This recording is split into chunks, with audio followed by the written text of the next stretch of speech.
hat. All right. You know who doesn't like the hat? All the wide receivers on bye. Yeah. Headlined by the great Tirico Hill, the best receiver in the game, along with Justin Jefferson and Cooper Kupp. Jalen Waddle is out too, naturally. Christian Kirk, Mike Evans, Tyler Lockett, Chris Godwin, DK Metcalf. That is a murderer's row of receiver talent. They're all out, so we'll tell you who to pick up. And we're going to start off with your man, Kadarius Toney. He's not really been your man. You weren't that He hot hasn't on been. Kadarius. 1,000%. He's definitely not. He's definitely not my man. I think here's the positives of Kadarius Toney. Incredible talent, just from a pure skill standpoint, right? We know he's really, really talented. Had 90 total yards and just 6 touches last week. 2 for 33 as a rusher, 457 and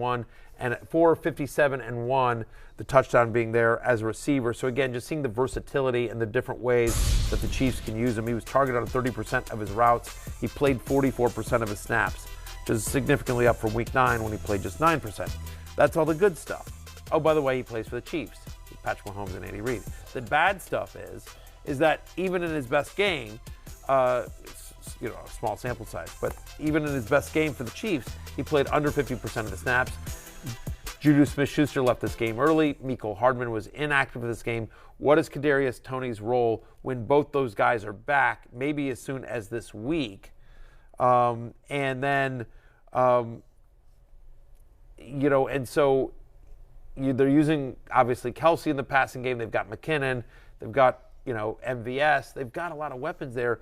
Can you count this year for consistent fantasy value on Kadarius Toney when you've got all these mouths to feed? Yeah, I think, look, Patrick Mahomes is on pace to basically break the all-time passing yards record, and those yards have to go somewhere outside of Travis Kelce, and I think that Kadarius Toney is probably the most talented wide receiver on the team, and he's done that in Game 2 with Mahomes, so I think there is upside. They didn't throw it much on Sunday because they didn't have to, because they were playing with the lead the whole time, which I know they tend to do, but still I think there is a fair bit of upside in Kadarius Toney. Do you prefer him to Christian Watson? It depends on, again, what you need. If I'm starting somebody this week, I feel better about Christian Watson and his role going forward against the Tennessee Titans, right? 4 for 107 and 3 touchdowns. He played on 85% of the snaps. His 42% target share last week was obviously very encouraging in the fact that he produced and the Packers won. You figure Aaron Rodgers is going to go back to him. We'll see if Romeo Doubs returns as well for the Packers. But I like the matchup for Watson against the Titans better than Kadarius Toney against the Chargers. Again, I feel like Watson has a clearer path to significant targets consistently than Kadarius Toney, even though Toney might be more talented and be on a more explosive offense. So, if I'm in that 7-3, I'm 6-4, I'm 8-2, and I feel pretty good about where I am in the league, and I feel like I'm definitely making the playoffs, and I just want to swing for the fences, grab a stash guy, and we'll see what happens. That's Kadarius Toney, the biggest upside. But hey, I need to start somebody this week. I'm 5-5. I'm 6-4, but it's all bunched up. This is a must-win for me. To me, Watson is your guy. Again, he's available in 91% of leagues. Kadarius Toney, just 49% available. He may have been picked up. He was definitely picked up in a lot more leagues when he went to the Chiefs. Yep, and I think Watson definitely has a lot of upside as well to come to. No question. So, are either of these guys, do you blow all your fab budget on them, in the vein of Ken Walker a few weeks ago, or not quite in that tier? Not quite in that tier. Again, both guys had huge games, but both guys, there were extenuating circumstances as to why they had the huge games they did. In the case of Watson, again, no Dobbs, no Randall Cobb, playing a defense that that seemed to really focus on trying to stop Allen Lazard. Yep. And then obviously, as we talked about with Toney, great matchup with Jacksonville, but also no Hardman, mostly no Juju. 3 touchdowns probably not going to happen again in a single game for Christian Watson. Let's talk about Donovan Peoples-Jones. Not as exciting of a name as Toney or Watson, but there's a decent chance he might outproduce those guys the rest of the way just because of his consistency. Past 6 games, he has been extremely consistent on a Cleveland team that their season's going south, but Deshaun Watson is coming, and they're needing to throw the ball more as they're behind in a lot of games, and DPJ has been the beneficiary. Since week 4, he's had a 21% target share. He's a top 32 fantasy wide receiver. Not great, but usable. That's what Donovan Peoples-Jones is. He's usable. 11 or more fantasy points in 5 of the last 6 games. Definitely seems to have a connection with Jacoby Brissett. And after Amari Cooper, he's absolutely the Browns pass catcher you want it's worth noting that in Week 13, Deshaun Watson is eligible to return. We're going to talk about him coming up in the quarterback section. But again, in theory, there's a chance that there is a better quarterback from a skill standpoint coming into the team, and a quarterback that we've seen in his previous stop of Houston really liking to throw deep, which is part of DPJ's game. Yep. All right, let's move on to Paris Campbell, now in the rejuvenated, feel-good, Gene Hackman, Keanu Reeves style Indianapolis Colts movie. Yeah. Headlined by Coach of the Year Jeff Saturday. Undefeated. Paris Campbell with Matt Ryan at quarterback. He seems like a viable fantasy option going forward. He's had 3 games, his last 3 with Matt Ryan at quarterback, and in those last 3 games, he's averaging over 20 fantasy points per game, 32 targets in those 3 games, 24 receptions, 3 touchdowns. He's averaging a touchdown a game. He's averaging over 10 targets a game, over 7 receptions a game.